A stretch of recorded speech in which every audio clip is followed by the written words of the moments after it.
guys, how's it going? Otaku Mike here, back again with another video for you guys today. Before we get started, if you're new to the channel, you like the content that I create, please consider to like, subscribe, share the video, and make sure to comment down below.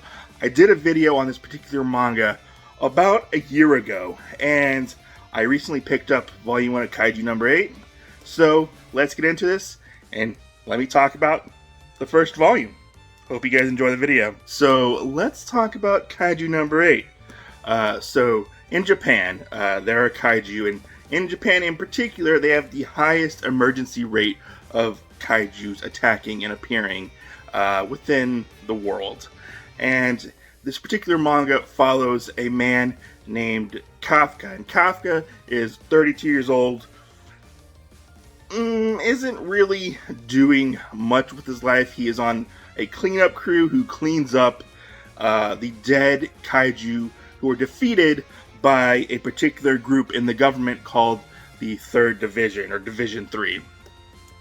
Kafka's life goal before we even start the manga was to get into the special forces to kill kaiju. That's all he wanted to do because it impacted his life so much that Kafka, wanted to kill all the kaiju, basically.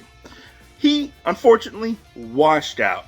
And on a particular day, when Kafka is cleaning up this particular mess left by the kaiju warriors, he is with a young man who is his new rookie, who has been replaced by the person before him, and he's teaching him the ropes on how to clean the intestines and get rid of the intestines of this particular kaiju. He ends up getting attacked, barely surviving the kaiju attack. Luckily, the defense force comes in, kills the kaiju, and saves Kafka and Ishikawa's life, and they end up going to the hospital. Also find out that Ishikawa's dream is to go into the 3rd Division to fight kaiju as well, but unfortunately he has yet to get in there, just like Kafka did, but he's trying to get in there. After this particular battle with this kaiju, Kafka finds out, they happened to raise the age limit of the entrance to get into the training school or facility to try to become part of this particular squad. And Kafka's like, yeah, I'm going to do this. I'm going to get into this particular facility and try to basically become part of the kaiju hunters, the people who fight the kaiju. And while they're in the hospital, Kafka gets attacked by this winged little kaiju, goes down his throat, and he becomes the kaiju that you see on the cover. After a series of unfortunate events when it comes to becoming a kaiju, Kafka fights off this one particular kaiju while trying to get away from the kaiju hunters, the 3rd Division, and he finds out that he has particular powers and he's really strong and he can transform and stuff like that. He decides to use his powers to try to get into this particular kaiju school, or whatever exactly they call it. I can't remember what they call it. And so he decides to go to the training facilities and try to get in and secretly become a member of the 3rd Division, as well as trying to hide his kaiju powers. Because if they found out that he was a kaiju, they'd have to kill him. So that's kind of the crux or the synopsis of this story without really spoiling too much of the story. Let's talk about the artwork. The artwork is really good. I personally really like the artwork. I love all the giant monsters and all the weird, crazy things that you see within this particular manga.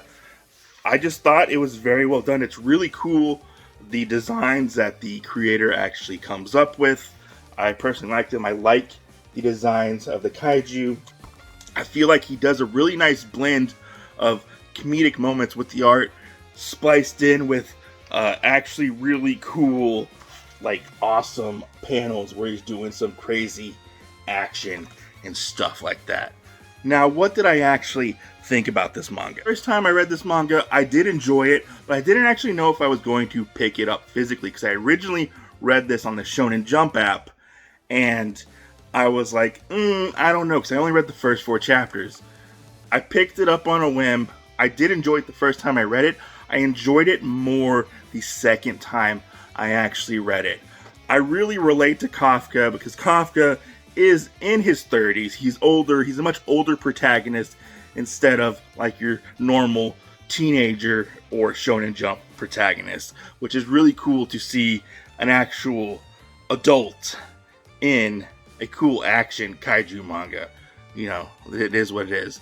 I liked the interactions that Kafka and Ishikawa would have with each other.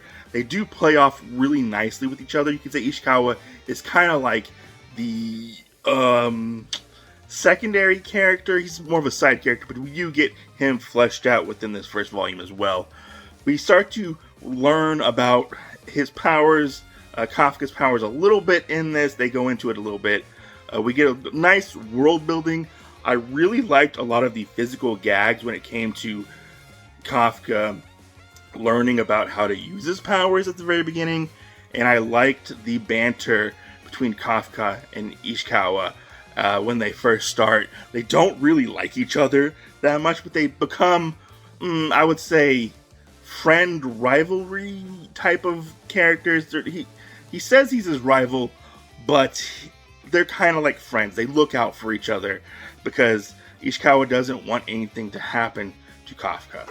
This manga was really good. I thoroughly enjoyed the first volume for this. I thought it was very well done. Interesting concept when it comes to like a kaiju slash possible superhero manga. It kind of reminded me a little bit of what's that movie? The movie with the giant robots in it. I can't remember what it is off the top of my head. Pacific Rim. That's what it is. Kind of reminded me a little bit of Pacific Rim with the whole kaiju thing and the kaiju cleanup and the fighting of the kaiju. It'll be interesting to see exactly where Kafka's journey goes on after this, because we do find some people start to find out that Kafka is actually a kaiju, and it's interesting to see where that exactly goes. But I'm really looking forward to seeing more of this and picking more of it up.